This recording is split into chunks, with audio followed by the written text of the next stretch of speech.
Denis Rolland à Rochefort est connu comme le loup blanc. Historien amoureux de la ville, il aime conter les méandres de son passé.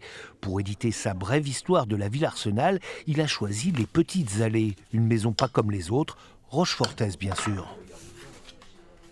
Les Petites Allées, c'est des objets, des très beaux objets, sur un très beau papier, avec cette expérience presque patrimoniale de la typographie, parce que c'est une très ancienne maison qui pratique la typographie ici à Rochefort.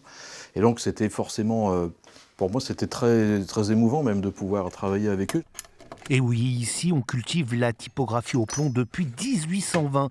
Michel et Nathalie ont repris la boutique il y a 13 ans, un lieu unique mais une double vocation. C'est une imprimerie qui n'est plus comme les autres alors qu'elle était exactement comme toutes les autres jusque dans les années 70. C'est une imprimerie typographique, comme il n'existe vraiment plus beaucoup qui fonctionnent uniquement comme ça. Et puis la maison d'édition, elle est aussi originale parce qu'elle est entièrement autonome et dans sa fabrication et puis pour tout le travail de diffusion, de distribution. Les livres imprimés sont petits et jolis à poster. Ils tiennent dans une enveloppe. L'auteur a donc dû se plier à l'art de la concision.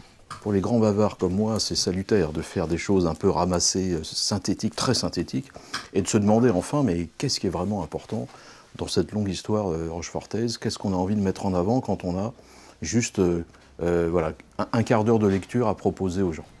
Ce n'est pas non plus un dépliant touristique qui aime bien châtie bien. Rochefort, dans sa dimension Arsenal en tout cas, très vite on s'aperçoit que c'est un cauchemar logistique à cause de la vase qui s'insinue partout, des marais, il y a des moments où on ne peut pas circuler du tout sur la Charente. Et en même temps, c'est une ville insalubre, avec des problèmes de mortalité et de morbidité terribles, avec en particulier le paludisme qui sévit jusqu'à la fin du 19e. Donc on ne peut pas dire que ce soit un triomphe. Et on a un peu tendance aujourd'hui à résumer tout ça en disant c'était le plus bel arsenal du royaume. De l'humour, de belles illustrations, ne boudez pas ce petit plaisir.